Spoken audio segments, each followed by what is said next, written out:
Hello, my beautiful Komorebi family. Today, I'm bringing you a new topic.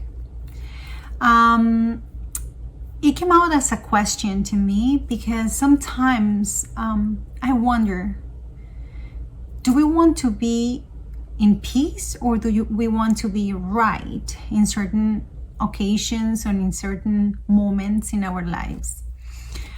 The reason why it came up to me is because not only in the personal life you can encounter these so many times, but besides that, I've been doing therapy to some clients these days, and there was different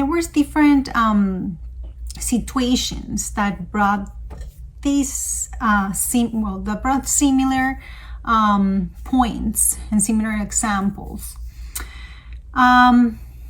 about who is correct, who is right when it comes to relationships, right? So, and it creates a difference between the people involved in that event. We have to keep in mind that the way we perceive the same event can differ from what you see and what I see.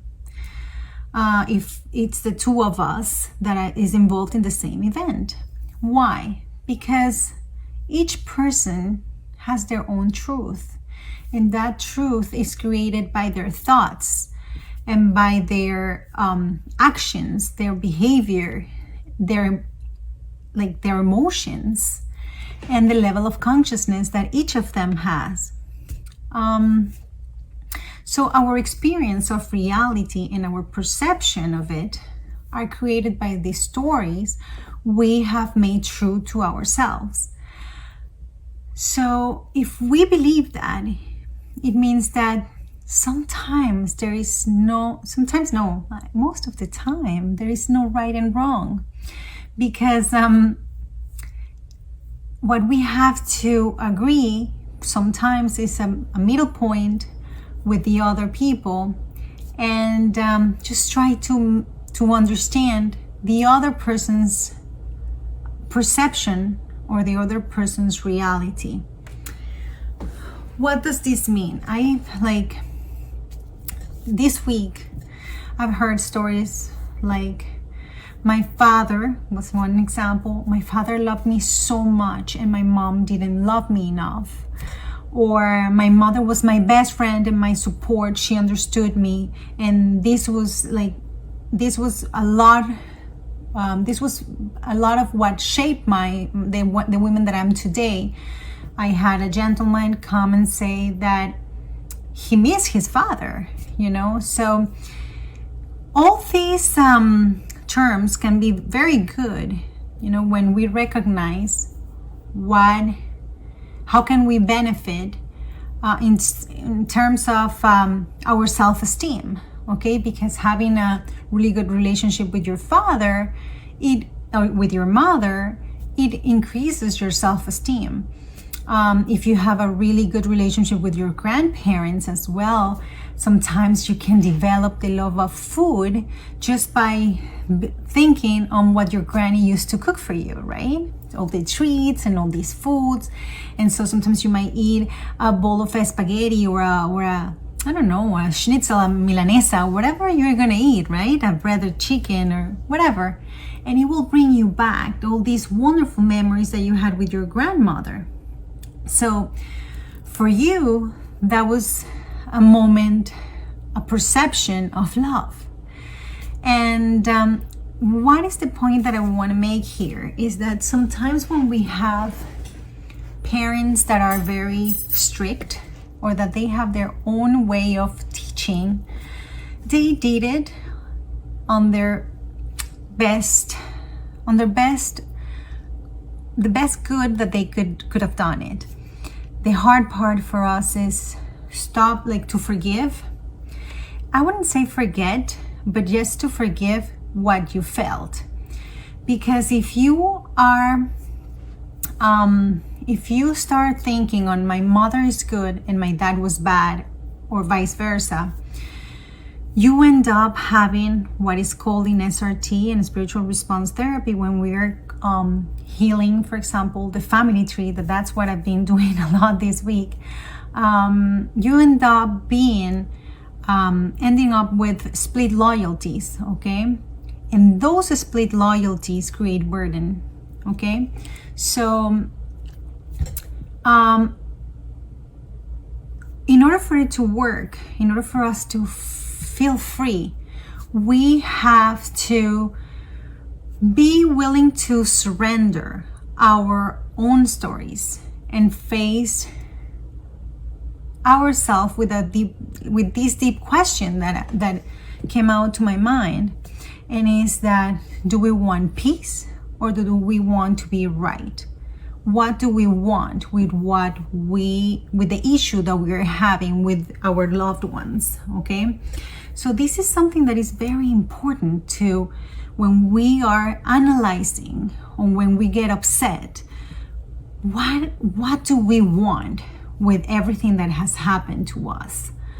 I had this client as well that she told me that her mother all her life, her mother was trying to control her, that she did it only with her, and she always tried to mess up with her personal stuff. She always had opinions on her life, and the mother would, like, she lives in her own apartment with her family and everything, and the mother would come and cook and show her how to prepare meals and she would fix her home. And in my insides, I was like, oh my gosh, I would love it if my mom would do that, because she does it already and I love it every time she comes. But see how two realities, because my mom is always helping me with my house when she comes, and I love it. So, and this other person that is telling me what she's going through, it was all complaints on her mother, right? So I'm on the other side thinking, okay, how can we help her? Let's try to see what comes up during the SRT therapy, right? Because even the person kept saying that the mother would do it just in purpose, so she knew that she didn't like her to do those things. So when we started doing the family tree in the soul family clearing, right, I started seeing all these things, and I started asking her, because her great-grandmother came up, and I said, no, her grandmother came up in the clearing, and I said, what do you remember about your grandmother? Did you meet her? It was from the mother's side. And she said, yes, I loved her. And that's when she told me that all the food, the games, the music they heard, they listened to. She told me that her grandmother used to do clothes for her. So it was beautiful what she told me about her grandmother.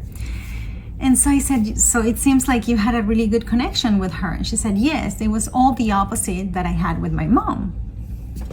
And so we tried to see which were the emotions and all the programs that she had with SRT. We did it. And where were the issues, the main problems she had with her mother, right? So a lot of things came up, and what I, just as a coach now, because I'm also a healing coach, I asked her, what did she think when she had the two scenarios, and we heal and we clear everything from her mother's side, right, as well.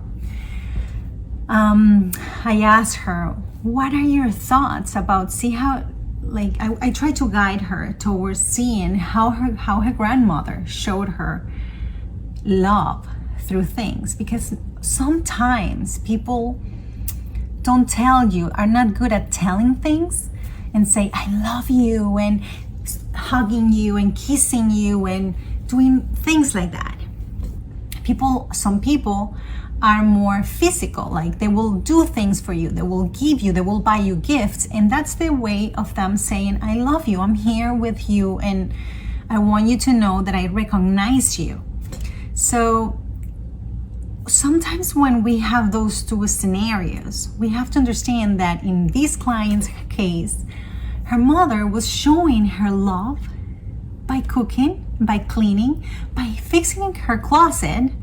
And that's something that later on she saw it, because all this energy, all these emotions were cleared, and she could put it into she could see it from another perspective, not from her fears, not from her anger, from other things that she lived. And remember, our parents, they do things most of the time in the name of love, but each person loves different, and each person has a different level of consciousness, and we need to respect that.